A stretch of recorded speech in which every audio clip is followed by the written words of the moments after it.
So hello and welcome back to yet another video of Bahi Khata by Sonal. आज हम लोग class 11 business studies को फिर से कंटिन्यू करते हैं, चैप्टर 4 जो है बिजनेस सर्विसेज, और बढ़ते हैं इंश्योरेंस के तरफ। यही हमारा नेक्स्ट टॉपिक था, ठीक है। तो इंश्योरेंस से आप क्या समझते हो? ये रिस्क को कम करता है। किसके रिस्क को? बिजनेस रिस्क को, किसी भी टाइप के रिस्क को। हेल्थ रिस्क को कम करता है, इवन लाइफ के रिस्क को कम करता है, बिजनेस रिस्क को कम करता है, अनसर्टेनिटीज से जो भी होने वाले रिस्क हैं, नुकसान है, लॉस है, उसको कम करता है, ठीक है। तो इंश्योरेंस को डिफाइन कर लेते हैं, ठीक है। It is a legal agreement between insurer and insured. It is a legal agreement between insurer and insured in which an insured receives financial protection from an insurer for the loss of his property or belongings. ये एक legal agreement है। Insurance क्या है? एक legal agreement है, deed है कह सकते हो, ठीक है। डीड भी अग्रीमेंट को बोला जाता है, ठीक है। लीगल अग्रीमेंट है बिटवीन किसके के बीच? इंश्योरर और इंश्योर्ड के बीच, ठीक है। लीगल अग्रीमेंट है, दो पार्टीज तो होंगे, ठीक है। दो पार्टीज के बीच में ही अग्रीमेंट होता है, दो पार्टीज तो है। एक का नाम है इंश्योर्ड, दूसरा का नाम है इंश्योरर, ठीक है। अब इसका भी बताएंगे इंश्योर्ड कौन होता है, इंश्योरर कौन होता है, ठंड रखो। जिसमें क्या होता है? इन विच एन इंश्योर्ड जो होता है receives financial protection from an insurer. Financial protection receive करता है किससे? इंश्योरर से, फॉर द लॉस ऑफ उसके प्रॉपर्टी को जो भी लॉस हुआ उसका, ठीक है। तो इंश्योर्ड फाइनेंशियल प्रोटेक्शन रिसीव करता है। तो इंश्योर्ड कौन हुआ? वो आदमी जो अपने प्रॉपर्टी का, अपने बिलोंगिंग्स का, अपने लाइफ का, अपने हेल्थ का इंश्योरेंस कराएगा, वो आदमी हुआ कौन? इंश्योर्ड। और इंश्योरेंस क्या हुआ? फ्रॉम एन इंश्योरर, कह रहा है ना।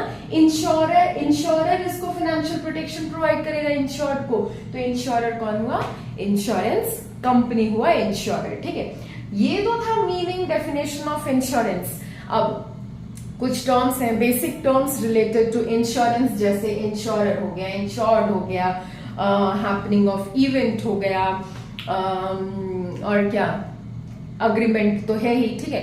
तो उसको भी जानते हैं वो क्या होता है, ठीक है। मतलब जान तो गए इंश्योरर, इंश्योर्ड कौन होता है, हैपनिंग ऑफ एन इवेंट, वो भी अभी जानेंगे, ठीक है।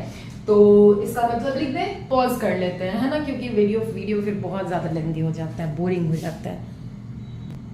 अब देखो कुछ बेसिक टर्म्स हैं इंश्योरेंस से रिलेटेड, ठीक है। फर्स्ट में है इंश्योरर। तो इंश्योरर का मतलब मैंने क्या बोला? The insurance company itself who page the compensation amount, ठीक है। जो इंश्योरेंस कंपनी, ठीक है।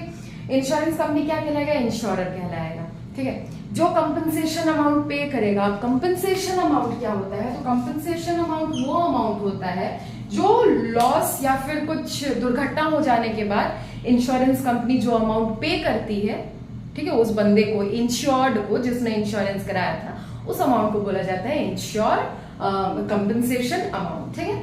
फिर इंश्योर्ड कौन है? तो इंश्योर्ड द इंडिविजुअल और firm who gets compensation amount for the loss. वो बंदा है जिसने इंश्योरेंस कराया था और जिसको इंश्योरेंस कंपनी या फिर आप कह सकते हो इंश्योरर से कंपनसेशन अमाउंट रिसीव हुआ है, वो, ठीक है। Now happening of an event. तो हैपनिंग ऑफ एन इवेंट होता है subject matter of the policy और काइंड्स ऑफ कॉजेज।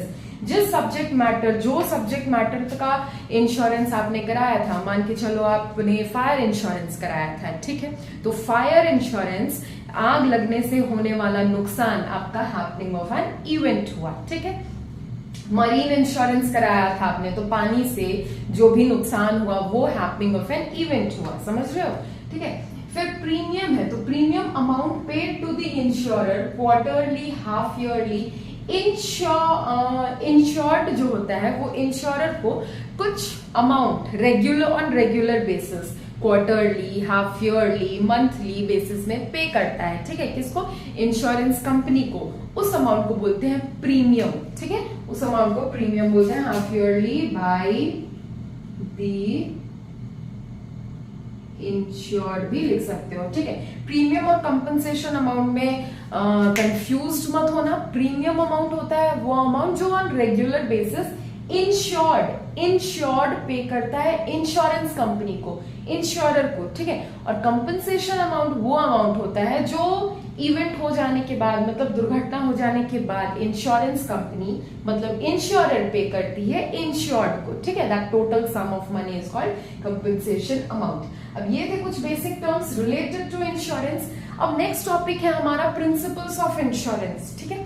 तो principles of insurance total 7 principle of insurance है, तो उस पे भी आते हैं, ठीक है।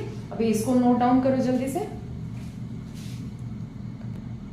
नाउ ये है हमारा 7 types of seven principles of insurance. First है principle of utmost good faith, और ये टॉपिक है प्रिंसिपल ऑफ इंश्योरेंस जो है वो बहुत ज्यादा इंपॉर्टेंट है, ठीक है। एग्जाम में इससे क्वेश्चन आता ही आता है, अगर पूरा प्रिंसिपल ना पूछे तो भी इन 7 में से कोई 2 पे तो पक्का क्वेश्चन होगा, केस बेस्ड हो या डायरेक्ट पूछे, लेकिन पूछेगा, ठीक है। तो अच्छे से समझ लो। फर्स्ट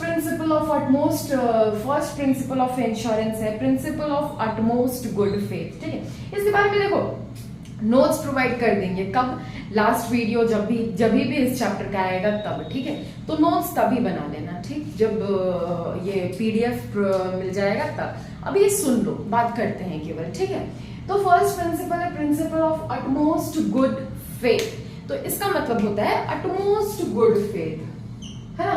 तो इसका मतलब होता है जो इंश्योर्ड है, इंश्योरर है, उनके भी जितने भी आप कह सकते हो इंपॉर्टेंट फैक्ट्स हैं, ठीक है, इंपॉर्टेंट जो भी फैक्ट्स है रिलेटेड टू उस प्रॉपर्टी का जिसका इंश्योर ने इंश्योरेंस कराया था, या फिर उस पॉलिसी का जो इंश्योरर से जो इंश्योरेंस करा रहा है उस पॉलिसी से रिलेटेड जो भी इंपॉर्टेंट फैक्ट्स हैं, जिसको हम मटेरियल फैक्ट्स बोलते हैं, उसको डिस्क्लोज करना, ठीक है। अब इसमें आप एग्जांपल ले सकते हो कि जैसे कि डॉक्टर के पास गए हैं, ठीक, तो डॉक्टर तभी हमको अच्छा मेडिसिन मतलब बेटर एडवाइस दे पाएगा जब हम उसके सामने सारा अपना प्रॉब्लम बताएंगे, है ना। तो इंश्योरेंस कंपनी भी हमको अच्छे मतलब अपना बेस्ट पॉलिसी तभी प्रोवाइड कर पाएगी जब हम उस प्रॉपर्टी के बारे में या उस बिलोंगिंग के बारे में सारा मटेरियल इंफॉर्मेशन मतलब सारा इंपॉर्टेंट फैक्ट्स इंफॉर्मेशन उसके सामने रख दें, है ना, ठीक है। तो principal of utmost good faith ये कहता है, ठीक है।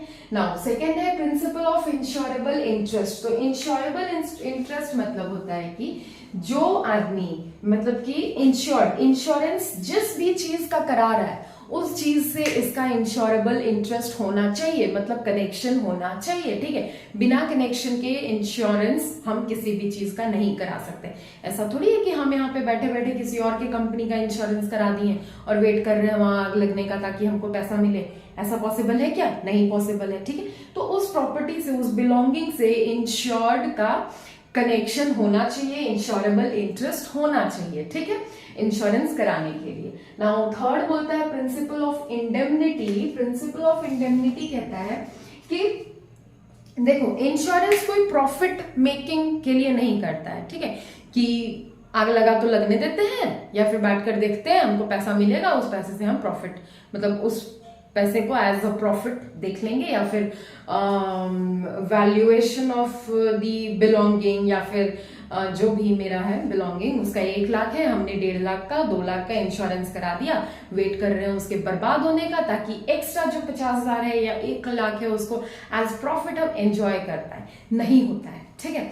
तो प्रिंसिपल ऑफ इंडेमनिटी क्या कहता है कि ये इंश्योरेंस इसलिए कराया जाता है ताकि जो इंश्योर्ड है उसको उस फाइनेंशियल पोजीशन में वापस ला सके जिस फाइनेंशियल पोजीशन में वो दुर्घटना होने से पहले था, ठीक है, समझ रहे हो। इंश्योरेंस इसीलिए कराया जाता है ताकि इंश्योर्ड मतलब जो पर्सन है जो अपने कंपनी का एसेट का या फिर बिलोंगिंग्स का इंश्योरेंस कराया है वो उस फाइनेंशियल पोजीशन में दोबारा आ सके जिस फाइनेंशियल पोजीशन में वो हैपनिंग ऑफ एन इवेंट या दुर्घटना होने से पहले था। दुर्घटना हुआ उससे पहले तो उसका कंपनी अच्छे से चल रहा था, ठीक है, आग लग गया, ठीक, आग लग गया, हैपनिंग ऑफ एन इवेंट हुआ, लॉस हुआ, उसका इंश्योरेंस कंपनसेशन मिला, अब उसका फाइनेंशियल पोजीशन वही हो गया है जो उसका आग लगने से पहले था, ठीक है। तो प्रिंसिपल ऑफ इंडेमनिटी ये कहता है, ठीक। नाउ फोर्थ है प्रिंसिपल ऑफ कंट्रीब्यूशन। तो प्रिंसिपल ऑफ कंट्रीब्यूशन कहता है, देखो अब मैंने क्या बोला कि इंश्योरेंस प्रॉफिट कमाने का जरिया नहीं है, कोई भी प्रॉफिट कमाने के लिए नहीं करता है इंश्योरेंस, ठीक है। ऐसा थोड़ी है कि इंश्योरेंस करा दिए, आग अगर लग भी गया तो बैठकर मजे ले रहे हैं, अच्छा आग लग रहा है, ठीक है, जलने दो पूरा, हमको क्या है, इंश्योरेंस तो कराया हुआ है, पैसा मिलेगा, कंपनसेशन मिलेगा, ऐसा नहीं है।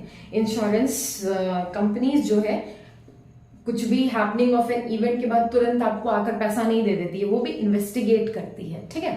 तो इन्वेस्टिगेशन में अच्छा खासा समय लेती है, ठीक, उसके बाद आपको कंपनसेशन अमाउंट देती है। वो ऐसे बैठी थोड़ी है, आओ लूट लो मेरा कंपनी, कंपनसेशन, अच्छा आग लग गया ले लो, अच्छा लॉस हो गया ले लो, अच्छा एक्सीडेंट हो गया पैसा ले लो, ऐसा थोड़ी है, ठीक है। वो भी प्रॉपर इन्वेस्टिगेशन करने के बाद कंपनसेशन अमाउंट पे करती है इंश्योर्ड को, ठीक। तो प्रिंसिपल ऑफ इन कंट्रीब्यूशन कहता है कि कोई भी एक आदमी या एक फर्म अपने नाम से 10 अलग अलग इंश्योरेंस कंपनी में अपना खुद का इंश्योरेंस नहीं करा सकता, अपना खुद का या अपने कंपनी का, अपने फर्म का, अपने बिलोंगिंग्स का इंश्योरेंस नहीं करा सकता है, ठीक है। फॉर एग्जाम्पल ये हमारा भोलू है, ठीक है, भोलू है, इसके कंपनी का वैल्यूएशन है 1 लाख का, ठीक। तो ऐसा थोड़ी है कि ये A B C ये 3 इंश्योरेंस कंपनीज हैं, ठीक है, इंश्योरेंस कंपनीज हैं। तो ऐसा थोड़ी है कि ये जो भोलू है ये अपने फर्म का इंश्योरेंस ए इंश्योरेंस कंपनी से भी कराया हुआ है, बी इंश्योरेंस कंपनी से भी कराया हुआ है, सी इंश्योरेंस कंपनी से भी कराया हुआ है, ऐसा नहीं है। ऐसा अगर कराया तो इन्वेस्टिगेशन के समय ऑब्वियसली पता चलेगा, और जब पता चलेगा तो किसी से, मतलब तीनों में से किसी भी इंश्योरेंस कंपनी से कोई भी अमाउंट उसको नहीं मिलने वाला है, ठीक है।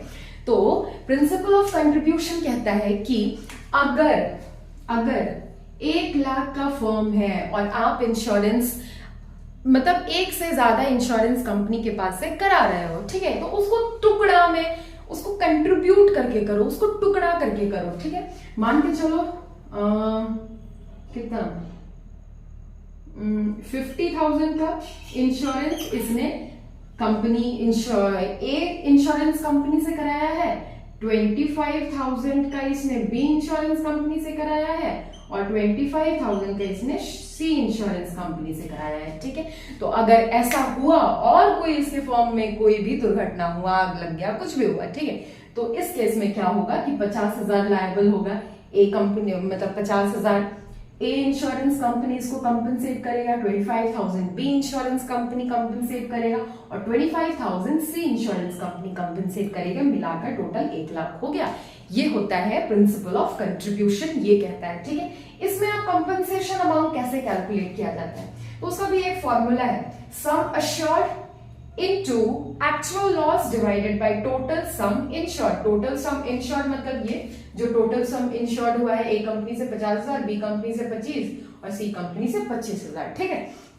नाउ प्रिंसिपल ऑफ सब्रोगेशन क्या बोलता है, इसको मिटा देते हैं पहले, ठीक है, बहुत सब्रोगेशन। तो प्रिंसिपल ऑफ सब्रोगेशन कहता है, according to this principle, compensation amount जैसे ही इंश्योरर ने, मतलब इंश्योरेंस कंपनी ने पे किया है इंश्योर्ड को, उसके बाद ही, एट दैट टाइम ओनली, मतलब कंपनसेशन अमाउंट पे करने के बाद ही वो सारा सामान जिसका कंपनसेशन इंश्योरर ने इंश्योर्ड को दिया, वो सारा सामान, वो सारा बिलोंगिंग किसके ओनरशिप में हो जाता है, इंश्योरेंस कंपनी के ओनरशिप में हो जाता है। मतलब अब उस जो भी खराब सामान है, टूटा सामान है, जला हुआ सामान है, उस सामान का ओनरशिप इंश्योरेंस कंपनी को मिल जाता। मतलब अब उस सामान का मालिक कौन हुआ, इंश्योरेंस कंपनी हुआ, उसका पैसा तो उसने दे दिया इंश्योर्ड को, ठीक है। तो प्रिंसिपल ऑफ सब्रोगेशन ये कहता है। Now principle of कॉजा Proxima.